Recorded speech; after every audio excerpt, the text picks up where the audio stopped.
bona lletra, amb Vicent Ussó. Hola Vicent, benvingut. Hola, gràcies. Com estem obrint capítol de la bona lletra, amb quin tema és el d'avui? Avui parlarem del punt de vista temporal, que és un poc la relació que existeix entre el temps o el lloc temporal, la ubicació temporal del narrador i el temps d'allò que ens explica, que diríem que és el temps de la història narrada. Perquè no discorren en paral·lel. No, sempre tenim tres possibilitats. Dues bastant habituals i bastant comunes, la gent segurament les reconeixerà de seguida, i la tercera, que és la que m'interessava portar avui, no tant i bastant curiosa. El punt de vista temporal evocatiu, que és el primer del que ens anem a ocupar, és el més habitual, és el més comú, i parlem de punt de vista temporal evocatiu quan el narrador explica una història que ja ha succeït en la seva totalitat. I ha acabat. Per tant, la posició del narrador és posterior als fets. Els fets ja han ocorregut completament. Aleshores sap com evolucionen, sap com es resolen, és el que diem una visió panoràmica dels fets, perquè els pot contemplar en la seva totalitat, i per tant té un perill menor d'incórrer en incoherències. Allò que anomenem el perill d'inadequació és molt menor perquè el narrador ja coneix completament la història. L'inconvenient que té és que genera una major distància respecte del lector, perquè són fets del passat, i la forma que utilitzaríem per a expressar aquest temps seria el passat, les formes verbals del passat.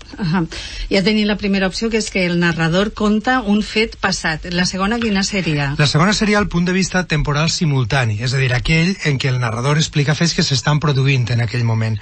Per tant, no disposa de la visió panoràmica que comentàvem abans, els fets estan en evolució i per tant no s'han completat, aleshores no pot saber com aniran les coses, i això genera un major perill d'inadequació, una distància també menor en el lector, que és un avantatge, i el temps que utilitzaríem és el present. El perill d'inadequació vindria un poc per una qüestió, i és que... Perquè això de perill d'inadequació és que... Sí, perill d'incórrer en incoherències. És una frase que podria titular, no sé, un grup de música. No, n'hi ha títols per tots, no? La base d'aquest perill, d'aquest risc, està en que l'autor sí que sap com evolucionaran els fets. L'autor és qui li dona veu al narrador, però el narrador no ho ha de saber, perquè ho està contemplant en el moment en què succeeixen, i per tant és fàcil que es cole alguna conclusió, algun avançament d'informació, alguna opinió que no pugui estar fonamentada en el moment en què es troba el narrador, i per tant hi ha que anar molt més en compte que en el cas anterior. El narrador s'ha de limitar, no? Efectivament, ha de saber en quin moment està i per tant quines coses encara no coneix, perquè encara no han succeït. Clar. Explica'ns quina és la tercera variant del punt de vista temporal. El menys habitual seria el punt de vista temporal que anomenaríem predictiu. Ocorre quan la posició del narrador és anterior als fets, és a dir, el narrador ens està explicant una història que no ha succeït encara. I això que pot semblar tan estrany, en literatura tot és possible, i per tant també es dona. Suposa, lògicament, un narrador omniscient, ho ha de saber tot perquè ha de saber també el futur, no sols el passat o el present. Així el perill d'inadequació és menor, perquè com que el narrador és omniscient, ho coneix tot, pot anar avant i arrere sense cap tipus de problema. S'expressa lògicament en futur, i la pega que té, l'inconvenient que té, és que pot generar una certa incomoditat, perquè escoltar un narrador que parla en futur te dona la sensació de que està prescrivint allò que va ordenant, que succeïsca allò que realment és el gruix de la història, i per tant això li pot generar una certa incomoditat al lector.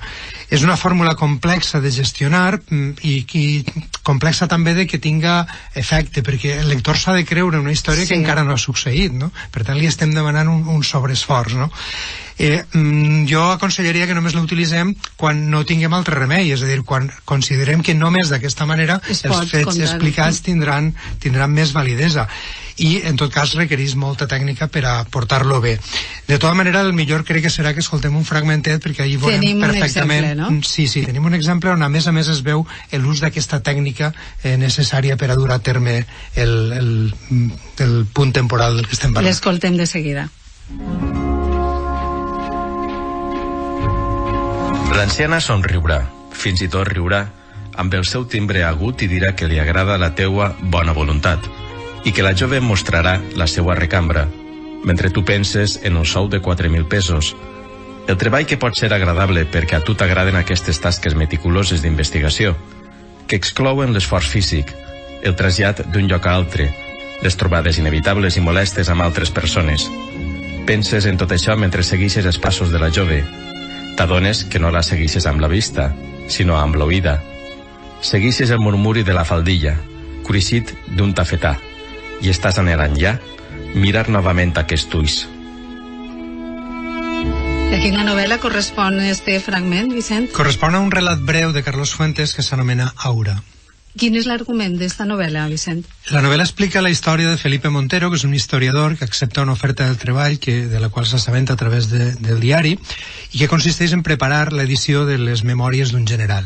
Aleshores va a la casa on indica l'anunci, troba la vídua del general, la escolta però no la pot veure perquè la casa està molt fosca i li explica que si accepta l'oferta s'haurà de quedar durant tot el temps que li dura la feina a la mateixa casa. Ell dubta, però quan descobreix la neboda de la vídua, que és Aura, és la protagonista, la que dona títol, ho veu bastant millor, ella és molt atractiva, i aleshores accepta.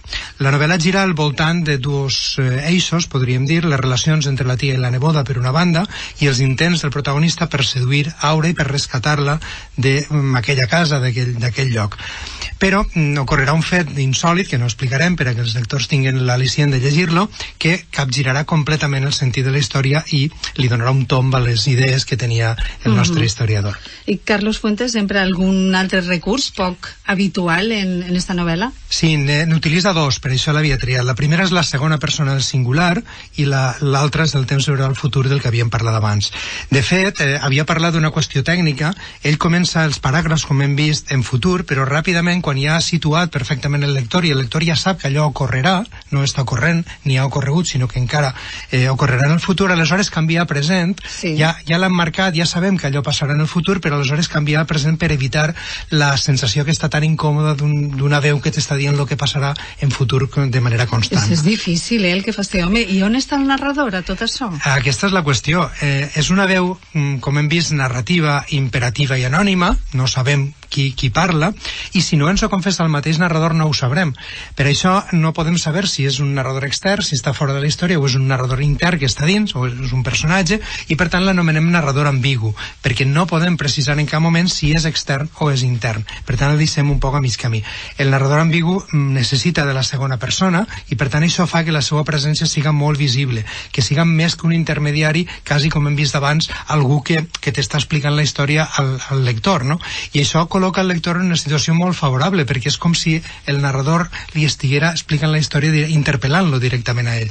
Clar, això li dona molta força al relat, però també pot generar incomoditat si no està ben gestionat, perquè el lector d'estar en aquesta posició li estan plovent totes damunt, diguem que es pot arribar a cansar, no? Un poc per això suposa Carlos Fuentes el que fa és una novel·la breu i no una novel·la més llarga. Acrobàcies que de vegades feu els escriptors, no? Que són reptes que vos marqueu també. Sí, clar, així està un poc la gràcia, no? Anem ara a relats dels oients. Ja sabeu que si voleu que emetem un relat, primer ens l'heu d'enviar i heu de seguir aquestes instruccions. Escriu un relat que dure com a molt 1 minut llegit a ritme normal. Grava'l i envia'l en una nota de veu al 687 61 68 90. Envia una altra nota de veu presentant-te i dient el títol. I avui anem a escoltar un relat que ens arriba des d'Alginet. Luis Arcos, d'Alginet, en la Ribera Alta, 55 anys. La marató. Despertar més pronte que de costum i per uns minuts pensar en tota l'activitat nova de la seva quotidiana vida. Feia 2 setmanes que havia començat a caminar, cada dia un poc més ràpid. El primer dia li costa molt, però pront agafa el ritme. Al quin dia ja podia córrer bé. Dia a dia millorar, i fins i tot va decidir que a l'estiu participaria en la marató. El cap de setmana va anar a una tenda especialitzada i es comprar tot l'equip. Sabatilles esportives, mitjons, unes malles i un pantaló curt, samarreta i dessuadora, fins i tot un polsòmetre. Avui era el dia elegit i es va alçar. Eren les 7 del matí. Començà a vestir-se a poc, com un rite. Es col·loca el polsòmetre, la samarreta, les malles i el pantaló curt, els mitjons i les esportives. Era el moment. Va obrir la porta i baixar per les escales. Quan va arribar al vestíbul, començà a calfar i un poquet més, hasta uns botets i tot el que farà falta, estiraments. Ja estava a punt. Va obrir la porta del carrer i el carrer havia desaparegut. Pareix que ha arribat un poc tard a la marató, no? Què ha passat sí, no sabem ahir? si arribarà a la marató, perquè no sabem si la podran córrer per cap lloc, no? Abans d'entrar en el detall del conte, volia ressaltar una qüestió, és l'alternança entre el perifràstic i el simple, no? L'altre dia en un club de lectura estaven comentant que en les zones on s'utilitzava tradicionalment el perfet simple s'està perdent en favor del perifràstic, no? De fet, així hi ha una alternança que no sé si ja vol dir que el perifràstic està guanyant-li terreny al simple, no ho sabem, però en tot cas... Això és un debat que hem de proposar un dia en el programa. Sí, i tant que sí. Doncs bé, el relat recorda els relats clàssics de misteri esotèric, podríem dir, no?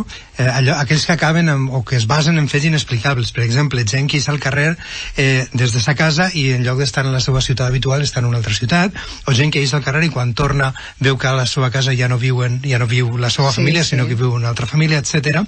En aquest cas, com en quasi tots, la incògnita no es resol, per tant, ens deixa que nosaltres ens imaginem què hi haurà en lloc del carrer, perquè clar, ens sabem que ha desaparegut el carrer, però no sabem què hi ha allà, no? Si n'hi ha un forat o què hi ha, no?